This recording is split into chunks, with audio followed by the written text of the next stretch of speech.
বাড়ির ছেলে মানুষগুলোর এই এক সমস্যা, যত রাজ্যের হাবিজাবি কথা মনে রাখতে বলুন সব মনে থাকবে, আর এদিকে আপনি কিছু নিয়ে আসতে বলুন হয় ভুলে যাবে, নাহলে বলবে এই তো দুদিন আগে নিয়ে এসেছিলাম, এখনই শেষ হয়ে গেল। এর উত্তর রোজ রোজ কী দেওয়া যায় বলুন তো? নমস্কার, মিঠুস ব্লগে আপনাদের সবাইকে স্বাগত। বেশ অনেকটাই বেলা হয়ে গেছে, সকালের সব কাজবাজ মা আর আমি হাতে হাতে প্রায় করে ফেলেছি। এখন এই রান্নাবান্না বাকি।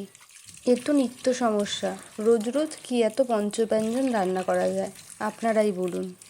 এর এই চাই তো ও বলবে আমি ওটা খাবো না, ওইটা বানাবো তো ও বলবে কেন এটা বানিয়েছো, আমি এটা খাবো না। এত বায়না নিয়ে আর পেরে ওঠা যায় না। সকালে উঠে দেখলাম কতগুলো পটল রয়েছে, তো আজকেই পটলগুলোর গতি করব বলেই মা আর আমি বসে পড়লাম। পটলগুলো তো আগে ভালো করে জলে ধুয়ে নিয়েছি। এমনিতে আমার একটু ধোয়ার বাতিক আছে, আমি জানি আপনাদের অনেকেরই আছে। আসলে সবজি একটু ভালো করে না ধুয়ে তরকারিতে দিলে কেমন একটা গা ঘিন ঘিন করে। যাই হোক, মা চিচিঙ্গাগুলো কেটে নিচ্ছিল। এভাবে মা চিচিঙ্গা ছাড়ানো দেখে মনে পড়ল, কিছু মানুষ আছে যারা অন্যের উন্নতি দেখে জ্বলে যায়, তাদের যদি এভাবে ছাড়িয়ে একটু নুন দেওয়া যেত তাহলে ব্যাপারটা কেমন হতো বলুন তো? এখনও পর্যন্ত আমি আর আমার মা দুজনেই বটিতে সবজি কাটতে স্বাচ্ছন্দ্য বোধ করি, কিন্তু আপনাদের অনেককেই দেখেছি যারা খুব সুন্দর ছুরি দিয়ে সবজি কাটেন। আমারও যে এমন ইচ্ছে করে না তা কিন্তু নয়, তবে চেষ্টা করে দেখিনি। এরপর চেষ্টা করে দেখব, হয়তো পারবো। তারপরে সকালে খাবারের জন্য একটু ছাতু আর বিস্কিট নিয়ে নিয়েছিলাম। মা যেখানে সবজি কাটছিল, ছাতুর গ্লাস নিয়ে ওখানেই গিয়ে বসে পড়েছিলাম।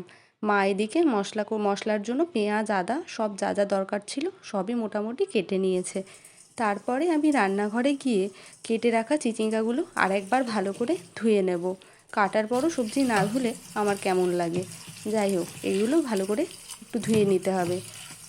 ভালো করে ধুয়ে একটা থালাতে তুলে নিলাম। তারপরে সামান্য নুন আর হলুদ দিয়ে নেব।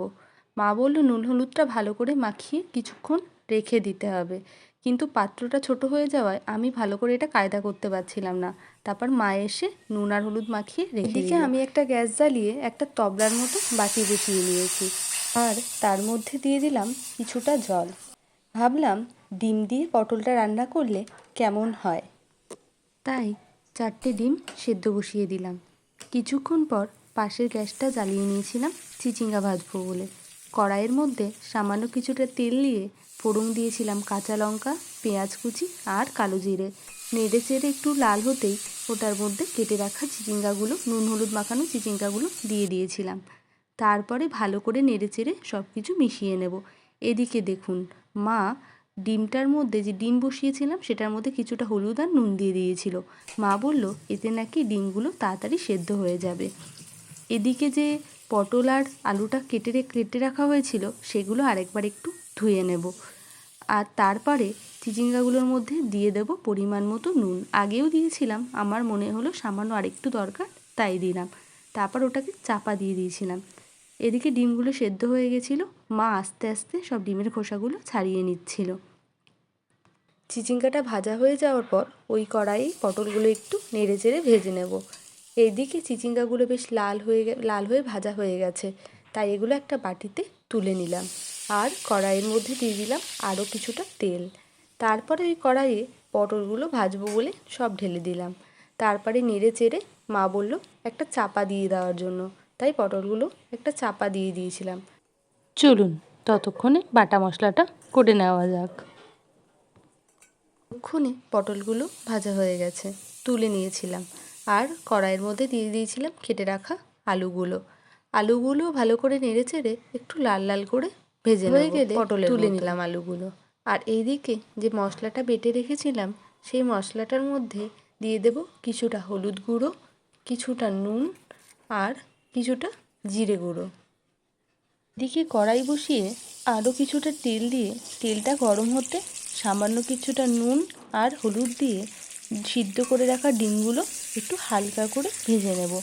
আপনারা অনেকে একটু কড়া করে ভাজা পছন্দ করেন, তো আপনারা সেক্ষেত্রে করতে পারেন, কোনো অসুবিধা নেই। ডিমগুলো এপাশ ওপাশ হালকা ভাজা হয়ে গেলে তুলে নেব। তারপরে কড়াইয়ের মধ্যে দিয়ে দেব আরও কিছুটা তেল, আর ফোড়নে আমি ব্যবহার করব লঙ্কা, কাঁচা লঙ্কা, তেজপাতা আর কয়েক টুকরো দারচিনি। তারপরে এগুলো ভালো করে নেড়ে দিয়ে দেবো কিছুটা পেঁয়াজ কুচি। সব কিছু ভালো করে নেড়ে চেড়ে মিশিয়ে নেব। পেঁয়াজগুলো একটু লাল লাল করে ভেজে নিতে হবে। বেটে রাখা মশলাটা ভালো করে চামচ দিয়ে মিশিয়ে নিলাম। পেঁয়াজটা ভাজা হয়ে গেলে কড়াইয়ের মধ্যে দিয়ে দেব। তারপরে মশলাটা ভালো করে ভাজা ভাজা হয়ে গেলে কিছুটা জল মিশিয়ে দেব। জানেন তো, আমি অনেকক্ষণ ধরে রান্নাঘরের এই জানলাটা দিয়ে আকাশটা দেখার চেষ্টা করছিলাম। যদিও এটা বৃথাই চেষ্টা, কারণ আমাদের রান্নাঘরের জানলা দিয়ে আকাশটা দেখা যায় না। তবুও এত সুন্দর একটা মনোরম হাওয়া দিচ্ছিল, তাই রান্না বসিয়ে দিয়ে টুকুস করে একবার বারান্দায় চলে এলাম। এসে দেখি ভীষণ সুন্দর হাওয়া দিচ্ছে আর আকাশ পুরো মেঘে ভরা। এক্ষুনি বৃষ্টি নামবে বলেই মনে হচ্ছিল। বাতাসে গাছগুলো ভীষণ সুন্দর দুলছিল। তারপরে মশলা পুড়ে যাওয়ার ভয় আবার তাড়াতাড়ি রান্নাঘরে চলে এলাম। দেখি মা রান্নাঘরে আছে এবং পটল আলু সব কড়াইয়ের মধ্যে দিয়ে দিয়েছে ভাজা মশলার সাথে কষাবে বলে। এইদিকে ততক্ষণে বৃষ্টি নেমেছে। যদিও মনে হয় বৃষ্টি পথ ভুলেই এদিকে চলে এসছে। যাই হোক, গরমের বৃষ্টির একটা আলাদাই শান্তি। গাছের পাতাগুলো ধুয়ে সব স্বচ্ছ হয়ে গেছে। সব থেকে সুন্দর লাগছে এই যে মানি প্ল্যান্ট গাছটা, কি সুন্দর কচি কলা পাতা রঙটা। রান্নাঘরে আসতেই মা বলল সামান্য একটু চিনি দিয়ে দে। চিনি দেওয়া হয়নি, তাই কিছুটা চিনিও দিয়ে দিলাম। দিয়ে ভালো করে মশলাটা নাড়িয়ে চাড়িয়ে নেব।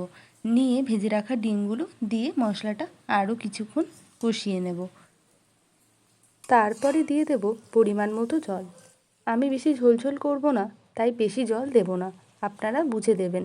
তরকারিটা এরকম ফুটে এলে ওটার মধ্যে দিয়ে দেব কিছুটা গরম মশলা। ভালো করে মিশিয়ে নিলেই হয়ে যাবে পটল দিয়ে ডিমের রেসিপি। আর আমার মতো আপনারাও যদি বৃষ্টি দেখতে ভালোবাসেন তাহলে কমেন্ট করে অবশ্যই জানাবেন। ধন্যবাদ সকলকে।